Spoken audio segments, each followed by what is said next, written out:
Hello everyone. तो देखो round 1 के बाद आपके पास टोटल 4 ऑप्शन रहेगा। वो क्या क्या है? Option number 1 accept and freeze, option number 2 accept and upgrade, option 3 reject and upgrade and option 4 reject and withdrawal. अब तुम्हें कौन सा ऑप्शन चूज करना चाहिए वो हम लोग डिस्कस करेंगे। अब जैसे कि देखो ऑप्शन नंबर 1 क्या है? Accept and freeze. अब देखो ये वो स्टूडेंट करते हैं जिनका ऑर्डरिंग गलती हो गया है। जैसे कि एग्जाम्पल के तौर पर सपोज 15 नंबर जो चॉइस है, जैसे कि अभी चॉइस फिलिंग चल रहा है, तो आपने क्या किया 15 नंबर जो पोजीशन है, जो 15 रो है, उसमें ऐसा कॉलेज इंसर्ट कर दिया जिसमें आपको इंटरेस्ट था ही नहीं। ठीक है। एंड 16 नंबर जो ऐसा कॉलेज है जिसमें आपको इंटरेस्ट है लेकिन उतना भी इंटरेस्ट है नहीं, तो आप क्या चाहोगे कि हाँ मेरा जो सीट है वो अपग्रेड हो जाए, लेकिन आपने वो देखा नहीं कि हाँ 15 नंबर जो है उसमें गलती से कोई कॉलेज रख दिया हो, इंसर्ट कर दिया हो जिसमें मेरा इंटरेस्ट है ही नहीं। ठीक है। अब सपोज राउंड 1 में आपको जो 16 का जो रो है वो अलॉट कर दिया गया, तो आप क्या सोचोगे, चलो इसको अपग्रेड कर लेते हैं ताकि मुझे जो बेटर ऑप्शन है वो मिल सके।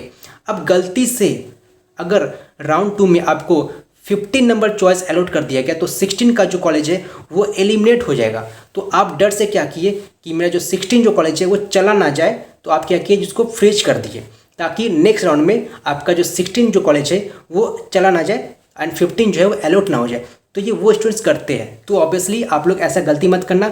जो ऑर्डरिंग है बिल्कुल परफेक्ट फिलअप करना। ठीक है। जो भी रैंक है तुम्हारा एंड जो भी इंटरेस्ट है, जिस ब्रांच में जाना है, मतलब जो भी प्रायोरिटी तुम देना चाहते हो उसके हिसाब से चॉइस फिलिंग करो। वैसे चॉइस फिलिंग का जो लास्ट डेट है वो कल नहीं है। ठीक है। काफ़ी स्टूडेंट्स टेंस में है कि चॉइस फिलिंग कल ही खत्म हो जाएगा, तो कल जो आप चॉइस फिलिंग कीजिएगा शाम को 5 बजे तक, उसके बेसिस पर एक mock seat allocation result publish किया जाएगा जहाँ पर आपको बताया जाएगा कि हाँ आपको ये कॉलेज एंड उसका कॉरस्पॉन्डिंग ब्रांच मिल सकता है according to last year cut off. उसके बाद भी अपने जो चॉइस फिलिंग है उसमें मॉडिफिकेशन कर सकते हो। कब कर सकते हो? 25/11 AM से लेकर के 27 नवंबर 5 PM तक। अब देखो जो सेकेंड नंबर ऑप्शन है वो क्या है? Accept and upgrade. अब देखो ऑब्वियसली अगर तुम्हारा रैंक मतलब जो भी है तुम यही चाहोगे कि मुझे बेटर ऑप्शन ही मिले। ठीक है।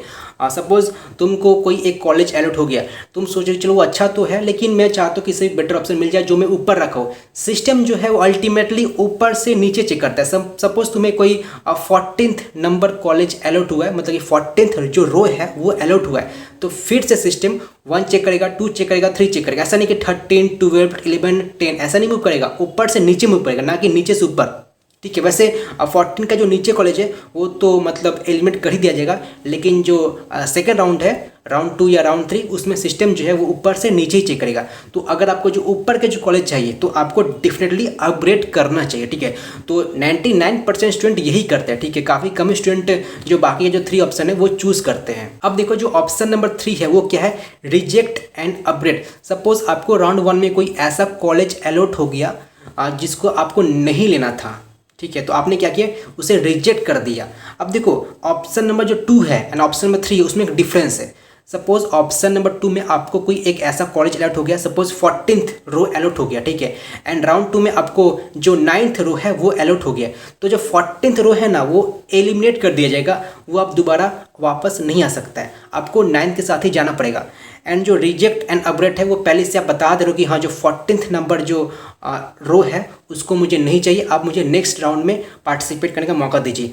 अब देखो अगर सपोज राउंड 2 में तुम्हें कोई कॉलेज नहीं मिलता है एंड तुमने क्या किया है? एक्सेप्ट एंड अपग्रेड किया हुआ है, तो अगर कोई कॉलेज नहीं मिलता है तो जो 14th रो है वो रहेगा, वो चला नहीं जाएगा, क्योंकि आपने एक्सेप्ट एंड अपग्रेड किया है, एक्सेप्ट किया है, रिजेक्ट नहीं किया है। तो अगर एक्सेप्ट करते हो एंड सेकेंड राउंड में कोई कॉलेज नहीं मिलता है तो रहेगा। ठीक है। और फाइनली जो है वो रिजेक्ट एंड विड्रॉल है। अब मुझे नहीं लगता कि हाँ ये कोई स्टूडेंट करते हैं। अब देखो ये वही करेंगे जिनको 2 लाख फी पेड नहीं करना है एंड फिर भी काउंसलिंग अटेंड कर रहे हैं। मतलब मान लो कोई ऐसा स्टूडेंट होते ही कि हाँ मतलब चलो कर दे काउंसलिंग, जो होगा देखा जाएगा। सपोज अब कोई कॉलेज मिल भी गया है तो उनको क्या लगेगा कि कॉलेज मिल गया तो 2 लाख तो पे करना ही पड़ेगा, तो वो क्या करेंगे?